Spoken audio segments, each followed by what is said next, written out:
Je ne comprends rien. Je ne sais pas ce qui se passe. Je ne comprends pas.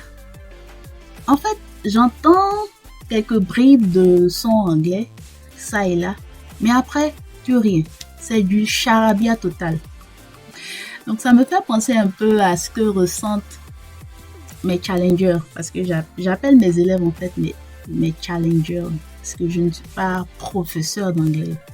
Je suis coach d'anglais, je ne suis pas professeur. Donc, comme je challenge, je préfère plus appeler ceux que je coach les challengers. Donc, quand mes challengers me disent, très souvent, pour vous qui suivez les séances gratuites, les journées postes ouvertes de See English Stories, où vous suivez quelques-uns s'adresser, prendre la parole et dire au début, coach, vraiment, quand j'écoute, c'est vraiment c'est compliqué. Quand on fait les exercices d'imitation, vous voyez comment c'est difficile et vous vous mettez un peu à leur place. J'imagine que c'est pareil. Vous ne comprenez pas grand-chose. Donc je comprends, je suis passée par là. C'était du charabia. Vous entendez des sons, je ne vais pas dire des bruits, vous entendez des sons de personnes qui parlent, mais c'est difficile quoi. Bon, comment comprendre quelqu'un qui est major de sa promotion en anglais, pratiquement de la 6e à la terminale, en tout cas j'étais chaque fois parmi les 2 ou 3 premiers en anglais, j'ai le bac, je me mets à écouter BBC et je ne comprends pratiquement rien de ce qui est dit. Ça a été un choc. Je ne le dirai jamais assez. J'y pense comme si c'était hier. Et surtout quand c'est la période c'est la période où les résultats du bac sortent. J'ai toujours ça qui me revient à l'esprit. C'est comme si c'était hier, quoi. C'est encore vivace dans ma mémoire. Je ressens encore la chose. C'était vraiment très, très, très choquant, frustrant. J'étais dans une colère pas possible. Je ne comprenais pas. Et là, j'ai compris pourquoi sur le site en question, on m'avait recommandé d'écouter les anglophones. Si je l'avais fait plus tôt, si j'avais écouté ce conseil plus tôt, si j'avais en fait été en contact avec ce conseil plus tôt et que j'avais suivi cela plus tôt, je n'en serais pas à être frustrée à ce point. Alors, si BBC c'était comme ça, imaginez alors la voix de l'Amérique. Parce que BBC là, c'est l'anglais britannique. Et c'est l'anglais britannique qu'on apprend à l'école. Les prononciations britanniques. Et imaginez l'anglais américain, qui est de loin l'anglais le plus compliqué pour beaucoup de personnes. Mais bizarrement, c'est pour moi l'anglais le plus facile. C'est facile pour moi, pas parce que je suis extraordinaire, mais parce que ce que je veux vous faire comprendre à travers ce partage d'expérience, c'est la notion d'habitude. Je n'étais pas habituée à écouter les anglophones natifs. J'étais habituée à écouter des anglophones pas natifs, ghanéens, nigérians, voilà, Kenyan, si vous voulez.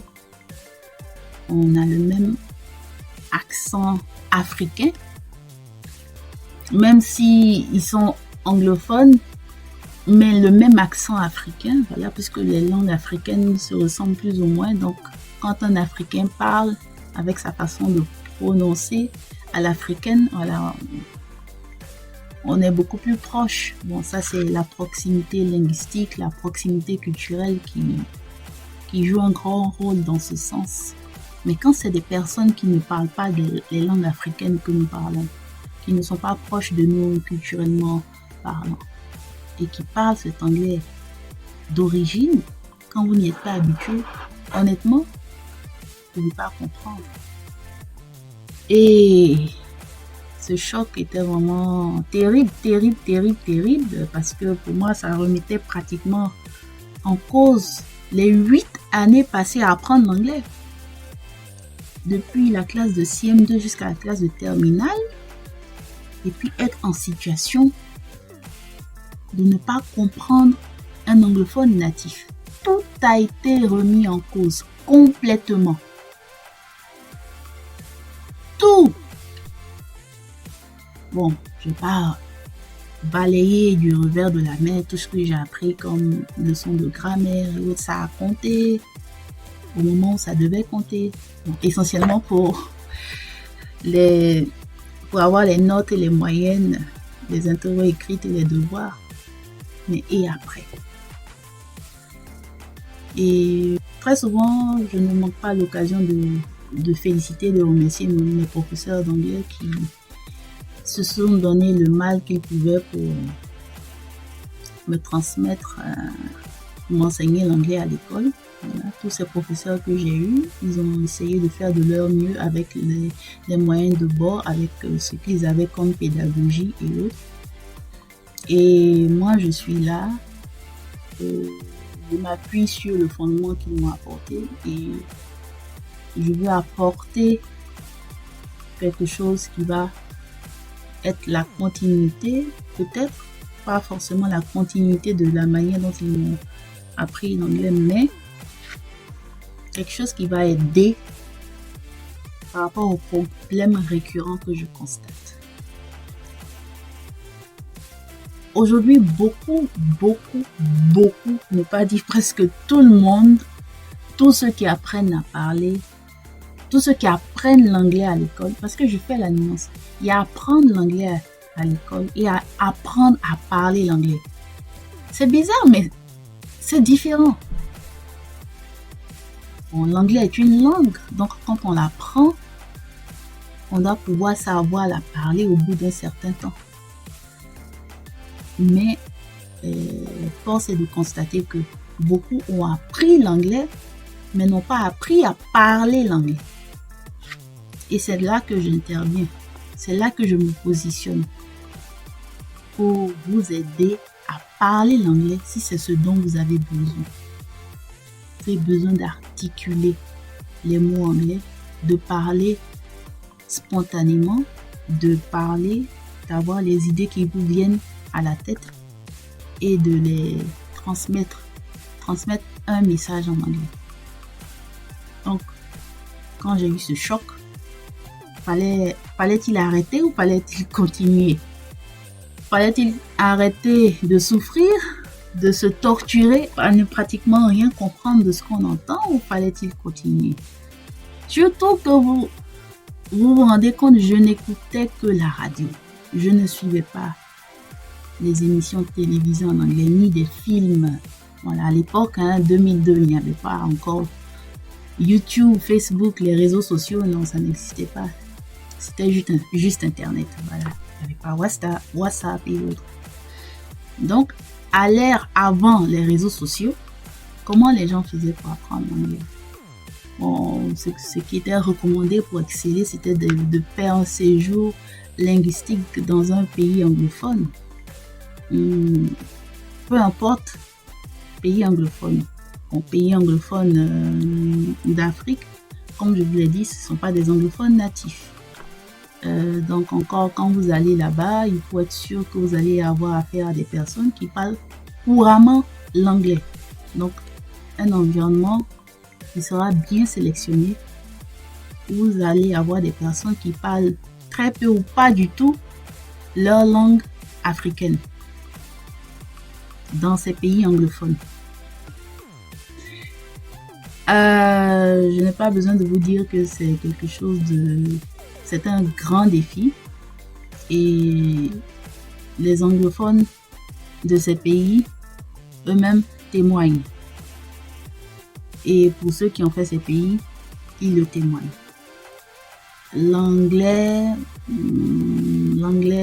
académique encore moins ne court pas les rues. Ouais. Donc, j'étais devant ma radio, mais j'avais un objectif. Et il fallait atteindre cet objectif. Il fallait l'atteindre coûte que coûte. Et cet objectif, c'était quoi? Comprendre ce qu'ils disent et parvenir à parler presque comme eux.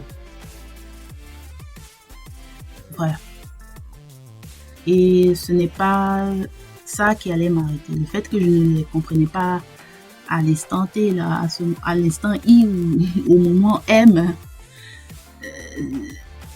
c'est-à-dire que le choc a été très brusque, très fort, mais très passager. J'ai digéré cela pendant quelques jours en continuant à écouter, mais j'ai repris d'intensité juste quelques jours après. Et j'ai continué à écouter pendant des heures et des heures dans la journée. Parce que, je vous le dis, le contexte était quoi? Il n'y a pas cours. Il n'y a pas grand monde à la maison. La journée, voilà, comme on dit, chacun se cherche, va à ses occupations. Et des problèmes d'année blanche. Et étant issu de familles très modestes, n'ayant pas les moyens de pouvoir payer des formations ou aller dans des écoles avec une scolarité un peu plus élevée, donc une scolarité sûre mais aux frais un peu plus élevés, n'ayant pas toute cette possibilité, que faire? Il fallait prendre mon mal en patience et écouter, prendre ce que j'avais à apporter, me contenter de ça et en tirer le meilleur. En tirer le meilleur. Vous voyez, très souvent, les personnes qui réussissent dans n'importe quel domaine, qui excellent, les personnes qu'on félicite, qu'on plébiscite pour leur accomplissement exceptionnel, sont des personnes qui viennent de situations défavorables, exceptionnelles. Et ces situations handicapantes même auraient pu les empêcher de poursuivre leurs rêves. Mais bizarrement, ces situations handicapantes, ces situations dont on ne pourrait imaginer une issue favorable quelconque, ont constitué le carburant de leur succès. Aujourd'hui, beaucoup comparent le succès, la réussite, au compte en banque bien fourni que certaines personnes peuvent avoir. Oui, ça compte aussi, mais il y a plusieurs formes de réussite. Et chaque réussite dans un élément, dans un domaine donné, constitue une richesse. Et si vous basez uniquement votre réussite, vos prouesses sur le volet financier et que vous ne voyez pas en quoi est-ce que vous pouvez avoir du succès et réussir, c'est un peu difficile, vous êtes un peu limité. Aujourd'hui, si beaucoup me félicitent, des anglophones comme des francophones, pour le succès, pour le résultat, la réussite que j'ai atteint en matière d'usage de la langue anglaise, ça vient de ce désir ardent de réussir malgré la situation. Bon, aujourd'hui, on parle de développement personnel. Les coachs en développement personnel donnent beaucoup de conseils, beaucoup d'astuces. Mais pour moi, le développement personnel, c'est simple. En fait, il s'agit de se développer personnellement, de développer une personnalité, de se développer pour quoi, en fait. Voilà.